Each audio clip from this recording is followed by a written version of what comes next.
Oi, gente, eu espero que esteja tudo bem com vocês. A nossa aula hoje, dando continuidade às reflexões sobre a história da teoria literária e essa passagem de um modelo teórico para um contemporâneo, é sobre os estudos culturais, né? A primeira parte do nosso curso era basicamente sobre aqueles elementos que formam, né, que fazem parte da teoria e fundamentam a história literária, né? Existe uma relação direta entre essa disciplina, a história da literatura, que é aquilo que a gente ensina, e a forma como a gente concebe a literatura, portanto, como a gente concebe algo que a gente ensina. A gente já viu, né, que essas concepções que dão forma a um modelo de história literária, elas se alteraram em muitos sentidos, né? A gente viu problemas com o conceito de autor, a gente viu o problema com o conceito de obra, a gente viu o problema do autor. Dá para pensar no público, dá para pensar em modificações da sociedade, o conceito de nação e por aí vai, né? Questões a respeito do leitor também. E agora, dando continuidade, né, a essa discussão, eu coloquei esse tema aqui, né? A obra literária como semiose, né, como um processo de significação. Normalmente, dá para pensar aqui, né, a obra de uma perspectiva mimético-expressiva, né? A obra literária, ela representa algo e ela também exprime algo. E eu tento vincular esse conceito de literatura aos estudos culturais. Por quê? Porque aquilo que a gente chama hoje de estudos culturais, a forma como certos objetos são aduzidos, trazidos ao estudo das letras, né, sempre parte de uma perspectiva representativa, representacionalista e por aí vai, né? Portanto, os estudos culturais. Mas eu não trouxe nenhum texto propriamente dos estudos culturais contemporâneos, onde se faz análise da cultura de massas e por aí. Eu trouxe algo mais simples, que é um statement, no fundo, do Raymond Williams, né? Que é um pensador inglês, está associado ao marxismo, mas propriamente a nova esquerda, New Left, né? E que faz parte dessa passagem, né, de um conceito do estudo da literatura como um estudo elitista, um estudo de certos objetos privilegiados, né, que estão associados à cultura canônica, para o estudo da cultura de massa, da cultura popular. Certo? Aqui, nesse trabalho, propriamente, né, essas duas coisas não são muito bem definidas, tá? Cultura popular e de massa, ok? E o texto é muito simples, a gente já viu. Eu fiquei nessa tela porque originalmente a gente ia lidar com Spivak, depois eu pensei, pode ser a Judith Butler, né? E aí acabou ficando para a próxima. Tá? Na próxima aula a gente vai ver esse texto da Butler, Atos Performáticos e a Formação dos Gêneros, né? Isso não diz respeito diretamente ao problema culturalista aqui que é colocado, tá, pelo Raymond Williams, mas é também um traço distintivo, né, dos estudos literários hoje, a possibilidade de tematizar, de transformar em algo sobre o qual eu falo, né, essas relações de classes sociais, de gênero e por aí vai. Certo? Então, seguindo, o texto do Raymond Williams é muito simples. Ele escreve num tom super pessoal, vocês devem lembrar, né? E o núcleo duro do texto está nisso aqui, né? Há duas definições de cultura que esse texto discute e outras duas definições que o Williams rejeita, né? A partir desse momento em que ele vai diferenciar esses modos de se referir à cultura, ele vai, né? Aliás, depois desse momento em que diferencia esses dois modos de se referir à cultura, é que ele vai discutir programas, né? Para a gente pensar a cultura nos próximos anos, né? Esse é um texto de 58, ele vai discutir, acredito que no próximo século, no próximo... Não, né? E aí ele começa falando da infância dele. Você diz, mas qual é a relação da infância do cara com isso aqui? É precisamente o conjunto de transformações que se operam na sociedade, né? no início do século XX. Ok? Pensem assim, hoje a gente vive um mundo que parece não ter tantas transformações. Vocês dizem, né, muitos de vocês são da geração que já nasceu com a internet, mas eu lembro quando a internet surgiu no Brasil. Né? Lembro um antes e um depois. Não lembro muito bem, porque eu também era criança. Tá? No entanto, depois a internet, poucos anos depois, né, surgiram smartphones. Pensa aí, em 97 a internet começou a funcionar no Brasil, 98. Smartphones a partir de 2000 e um pouquinho, 2004, 2005, né, um computadorzinho ali na sua mão, papapá, enfim. Talvez 2008, nem sei, tanto faz. Tá? A questão essa passagem para vocês talvez não seja algo visível, como para quem é da era digital também não é muito visível, mas para outras gerações, sim. E aí, quando você recua isso para o início do século XX, para a primeira metade do século XX, a gente já está falando de transformações que são muito mais radicais no modo de vida das pessoas. Tá? Eu não tenho dados agora do quão agrária era a Inglaterra na primeira metade do século XX, né? Mas basta pensar na urbanização contemporânea e perceber o que mudou, né, no último século, mesmo no Brasil. Tá? De qualquer modo, vamos lá. Ele vai lembrando essa história da família dele, né, como um fio condutor. Ele vai falar das transformações por que passou, né?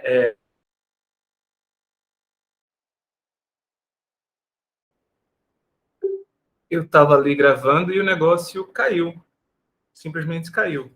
Né? Vou ver se eu espero não ter perdido nada, do contrário, eu vou dar a aula pela metade. Mas eu estava começando, portanto, não deve ter nada de especial aqui, né? Então, vamos lá. Ele começa falando dessa infância dele, do processo de industrialização do campo, de modificações, né, na paisagem rural inglesa. E ele vai associar a história da família dele. Ele vem de uma família, portanto, de agricultores, ele fala do avô que perdeu a terra, esse tipo de coisa, né? E ele vai falar, a partir disso, dois modos, né, segundo os quais se pode perspectivar a cultura, duas perspectivas sobre a cultura. Né? A primeira delas é a cultura como um modo de vida, né? Os significados e direções conhecidos em que os membros do coletivo, da sociedade, são treinados. Cultura como algo que eu transmito, cultura como algo que me vincula aos outros. Né? Mas ele fala também da cultura como artes e aprendizado, né? As novas observações e significados que são apresentados e testados.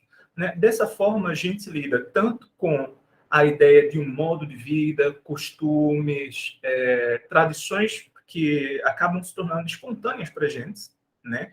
Como cultura enquanto algo que eu vou, de algum modo, consumir.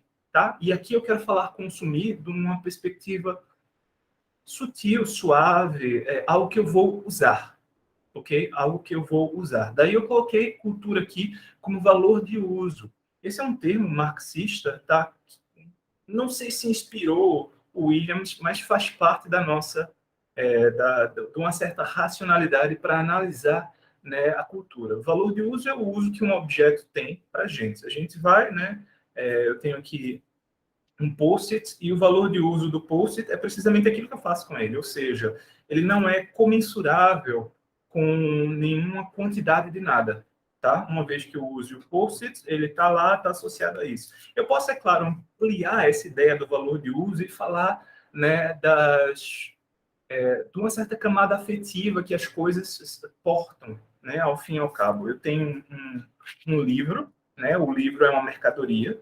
Quando eu vou à livraria, ele custa 50 mangos, né, e esse é o valor de troca do livro, tá? O valor de mercadoria dele, o valor de mercado. Se eu for revender esse livro, né, que eu comprei por 50 reais, se eu for revender a um sebo, por exemplo, eles vão me oferecer 20, 15 talvez, né, em troca desse livro. Depende das condições, enfim. 15 é o valor de troca ainda desse livro. Agora, se esse é um livro que foi assinado pelo autor, se esse é um livro que foi presente de outra pessoa, ele tem um valor de uso para mim que está completamente desvinculado da esfera da troca econômica, tá?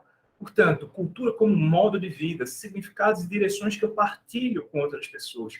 Cultura como aprendizagem, como arte, observações, modos de ver o mundo e de reapresentar o mundo, né? Fazem parte do uso da cultura.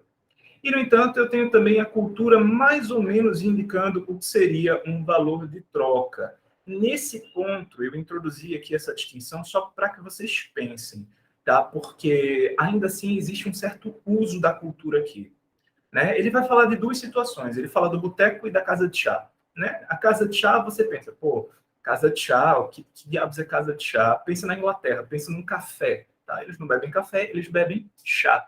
Então, a casa de chá, né, é o lugar onde as pessoas se reúnem para beber e trocar uma ideia ali, né? Beber chá e trocar uma ideia.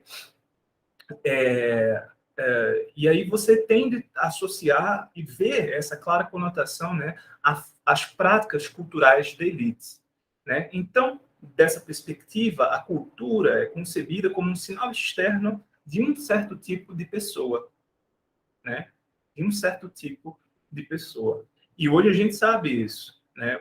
É uma experiência comum para a gente lidar com pessoas que parece que seguram a cultura, as coisas culturais na ponta dos dedos, né? Tudo é muito caro, sabe? O fulano que ele lê é muito importante porque a música que ele ouve é a melhor, porque ele é erudito e ele conhece isso e aquilo, né? Portanto,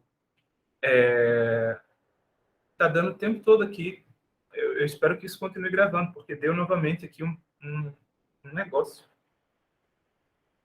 De qualquer modo, existe esse sentido de cultura como algo importante, ok?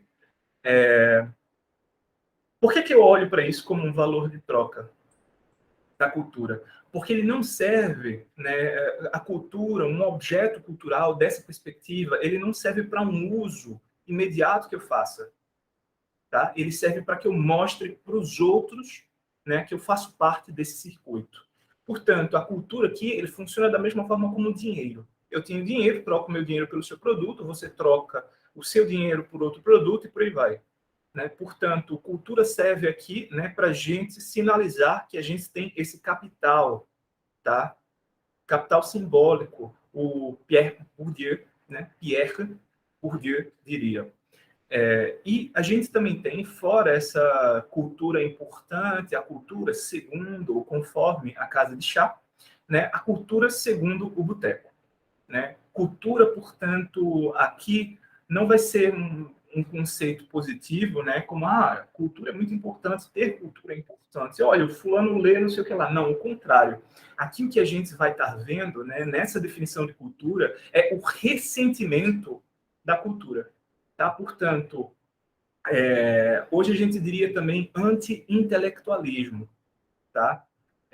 Isso aí você aprendeu nos livros. Dane-se, é claro que eu aprendi nos livros. Eu vou aprender mais onde?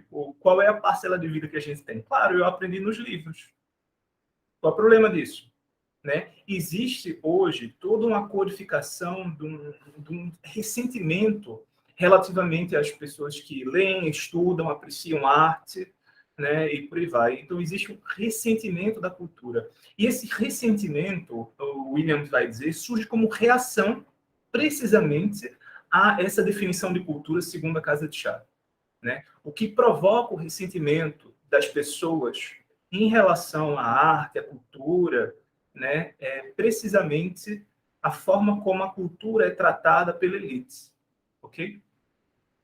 Pela elite. Hoje em dia, é muito curioso pensar nisso também, né?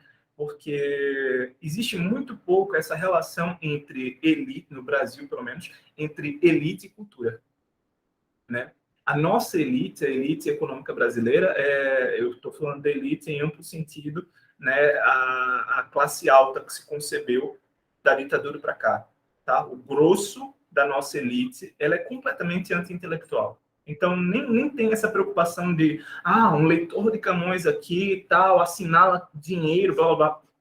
Nada, nada. Esse conceito elitista de cultura no Brasil, da forma como eu vejo, opera muito mais como fator de distinção dentro da classe média, né, do que reflete uma pertença de classe da elite, das pessoas que estudaram em escolas tal, que vão frequentar a universidade na Inglaterra, enfim, pertence muito mais à classe média, né, ressentida da posição socioeconômica.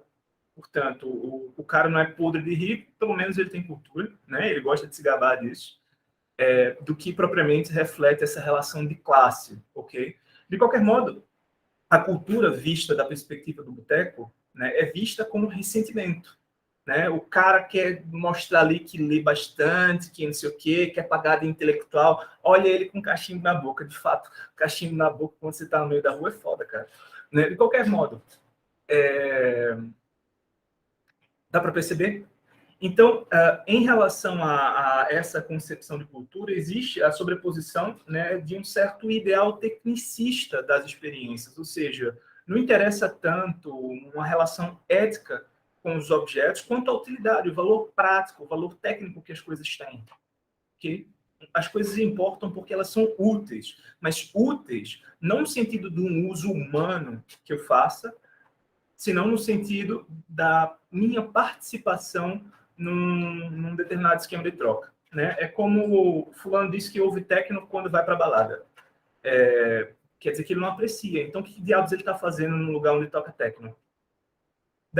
Não foi o melhor exemplo, mas dá para entender, né, o que é o utilitarismo na hora de lidar com certos objetos. Né? Depois, opa, aqui ficou copiado, tá? Acabei copiando o mesmo slide aqui, né? 4 definições de cultura. Né? Depois dessas definições de cultura, o Williams ele vai falar de 3 ideias marxistas que são interessantes, né? E de uma ideia do Lewis que ele não tem. Okay? Ele vai negociar isso, né? Primeiro ele vai colocar o seguinte: o marxismo é interessante porque associa cultura a modo de produção. Portanto, cultura não é um negócio que existe no reino espiritual a qual eu tenho de aceder, né? Mas, precisamente, uma certa relação que eu mantenho com as práticas que asseguram a minha sobrevivência e a sobrevivência da espécie, por definição. Né? Portanto, cultura e modo de produção. No capitalismo industrial, isso veio, né, no contexto de Williams, mudando de forma que criou certos problemas. Né? O que eu coloquei aqui do lado direito, problemas contemporâneos. Mas aí, fora isso, né, ainda dessa perspectiva, a gente tem o problema das massas, tá? Porque vocês devem saber que os intelectuais marxistas são, normalmente, figuras da burguesia. Eles, no grosso mesmo, no início do século XX, e eu acho que até hoje, eles não pertencem às classes trabalhadoras. Né? Quando eu penso em classe trabalhador, eu estou falando do operário, do agricultor. Não estou pensando no médico que trabalha, né? No professor que trabalha. Tá? Então, dessa perspectiva, a sociedade de massas ainda sofreu, né? Ainda foi tratada com certo preconceito. Que eu coloquei aqui como o problema da hegemonia. Né? Hegemonia é um conceito de Gramsci, tá? Do marxista italiano, Gramsci. Né? Hegemonia é o modo como a elite impõe, né, os próprios valores para as demais classes através da educação, através da cultura. Certo? São os valores que são partilhados de cima a baixo. Né? E continua existindo, mesmo dentro da crítica marxista, isso aqui segundo Williams, né, uma certa caracterização da massa como ignorante, a massa como vítima, a massa como coitadinha, né, que preserva essa relação hegemônica da cultura. Okay? Ao mesmo tempo, isso aponta para o terceiro problema aqui da perspectiva de Williams, né, que é a cultura como prescrição, a normatividade marxista.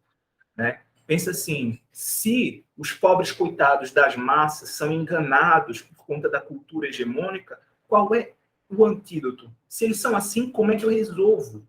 Né? É precisamente produzindo uma cultura que seja voltada para eles. Né? Portanto, existe aqui uma ideia de que eu devo engajar, né, a cultura, né, a causa marxista da revolução.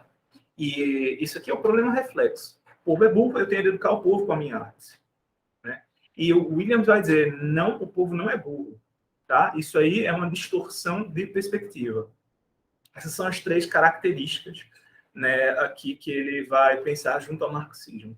E depois ele vai falar de Leaves, né, que é uma figura muito importante para esse quadro. Né? É cultura como resistência ao empobrecimento da experiência humana no capitalismo industrial. Né? É o papel que a educação tem em promover um modo de vida, promover um modo de pensar, né, que resista, que se oponha precisamente à danificação da experiência provocada pela sociedade de consumo. Certo?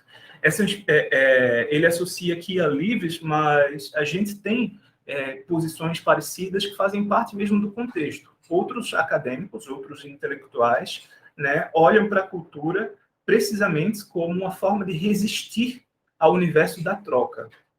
Tá? Isso aqui é um tópico do início do século XX também. Cultura como resistência à pobreza, né, espiritual da sociedade massificada.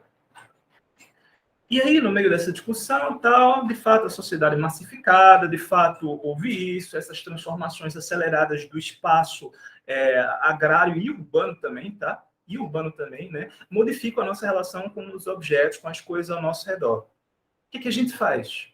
E a posição de Williams é clara, né? Qualquer versão da nossa cultura que, de forma implícita ou explícita, negue o valor de uma sociedade industrial é totalmente irrelevante. Né? Ah, o mundo está se perdendo, vejam só. Eu lembro, isso é uma das minhas experiências, assim, quando eu era muito novinho, eu estava no... Agora eu vou derivar.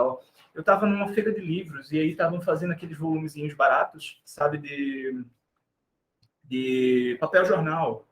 Eram volumes impressos, tá, em papel jornal. Mas papel jornal apaga, desaparece num instantinho. Mas eram edições da extinta, não sei se reerguida, eu não entendi muito bem o caso, né, da Abril Cultural.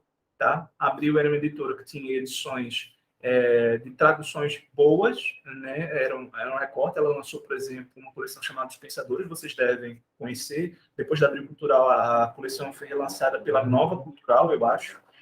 De qualquer modo, ela tinha isso, vendeu direitos, tal, enfim, foi como foi. E aí eles estavam pegando essas edições e passando por um papel barato, mais barato, custava tipo R$2, R$3 o volume. Era um livrinho assim de R$2, R$3, cara. Né? E eu estava nessa feira do livro, estava passando, tinha uma pilha dessas coisas, e eu lembro do seguinte diálogo: olha aí, olha isso, banalizando. Banalizando. Eu digo, graças a Deus que a gente está banalizando essa porcaria, meu. É para banalizar. Né? Existe aqui um conceito de cultura como algo importante, como não sei o quê, né? E essas formas de comunicação barateariam a cultura. Né? Você dá as coisas para as pessoas, né? Portanto, você está tirando o valor intrínseco delas, tá? Pela democratização do acesso. Né? Felizmente, se tornou um pecado abominável sair dizendo esse tipo de coisa, eu acho. Acho que as pessoas não costumam mais falar esse tipo de asneira. Se bem que foi outro dia, tá? Que eu vi isso. Eu ainda não usei muito o tempo da minha adolescência. De qualquer modo, vamos lá. Isso leva aos problemas contemporâneos de que ele vai falar, né? São uma falsa proposição e 2 falsas equações, finalmente uma falsa analogia. São 4 problemas, né, no fundo. O primeiro problema com que Williams ao qual Williams vai se opor é a ideia de que a feiura é o preço que pagamos pela pujança econômica. Né, que existe esse processo de industrialização e, junto com a industrialização, um barateamento das formas de vida. Beleza, isso é completamente idiota. Ao contrário, o que a gente pode esperar é que, com o avanço econômico, haja tempo livre. Né? Com o tempo livre, as pessoas possam se enriquecer também culturalmente. Tá? Possam desenvolver o espírito delas em algum sentido. Isso aqui o próprio Marx coloca. Tá? No limite, a técnica liberta o homem, né, da alienação do trabalho. Tá? O desenvolvimento dos meios técnicos de produção promove também, participa da mudança das relações de produção, precisamente as relações de produção entre o trabalhador e o empregador, né? Entre o operário e o produtor e o capitalista, que é o cara que explora, se apropria, né, do trabalho, do tempo do trabalho alheio. De qualquer modo, essa proposição é falsa. né? Não é um preço a se pagar, não é consequência direta, não, tá? E está associada à próxima. Cultura comercial é consequência da educação popular, certo? Aqui existe a cultura comercial aqui, ele está se referindo ao lixo, tá? Ao junk mesmo, dos meios de massa, né? E na época se dizia isso, se dizia que, bom, você educou as pessoas, está aí, ó. As pessoas aprenderam a ler, olha quanta merda estão escrevendo, né? E Williams vai dizer não, isso não tem nada a ver, né? Isso é um descompasso que existe entre uma instituição que já existia antes, tá? Que é o mercado, né? O mercado e as fórmulas de sucesso do mercado, que envolvem o barateamento, né? Não tem nada a ver, não é resultado da educação popular, tá? E outra coisa aqui, a falsa equação entre vulgaridade da cultura popular e a vulgaridade dos consumidores, tá? Você olha para aquilo que vai sendo produzido, né? Um monte de porcaria. Desculpem aí vocês que leem Crepúsculo e coisas tais, tá? Mas é um monte de porcaria. É pobre de uma perspectiva espiritual. Pode ser divertido e tal, tal, tal. E aí a gente diz, pô, mas isso aí é pobre porque as pessoas que consomem isso aí, elas não têm nada na cabeça. Isso não é verdade. Isso é ruim porque as pessoas que gostam disso são assim, não necessariamente. Na verdade, a gente está diante de um certo mínimo, tá? Quando a gente olha para esses produtos da cultura de massas, né? Aqui é cultura popular comercial, cultura de massas, né? A gente está diante de objetos que exploram, né? Um maior número de pessoas e eles fazem essa exploração reduzindo, né? Certas coisas ao mínimo de gosto necessário para alguma coisa, ao mínimo de inteligência necessário para se ler um texto, ao mínimo de complexidade necessário para a gente se entreter com algo, com um objeto, né? Isso não significa que o grosso das pessoas necessariamente só alcance o entendimento daquela coisa. Vocês entendem isso? Não é porque fulano sai para dançar um funk muito cebosão, sei lá, qualquer coisa assim, né? Que ele não é capaz de enxergar ou gostar de nada além daquilo.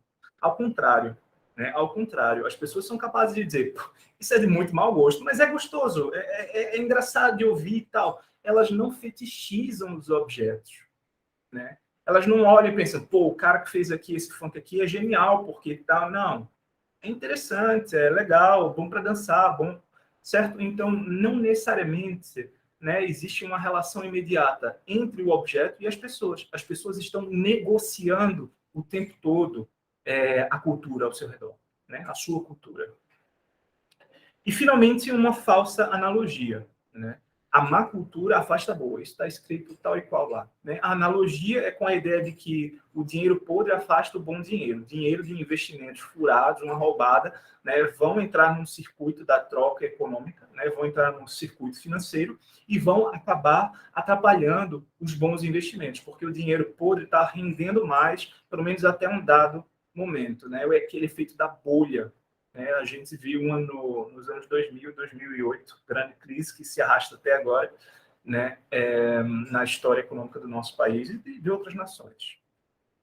Portanto, a ideia aqui é de que, da mesma forma como o dinheiro desses investimentos podres e tal afasta os bons investimentos, aqueles que vão produzir efeitos a longo prazo, né, a má cultura afasta a boa cultura. E ele vai dizer que isso é falso, né? Isso aqui é como aquelas pesquisas que dizem, mas as pessoas leem pouco, as pessoas leem muito menos hoje.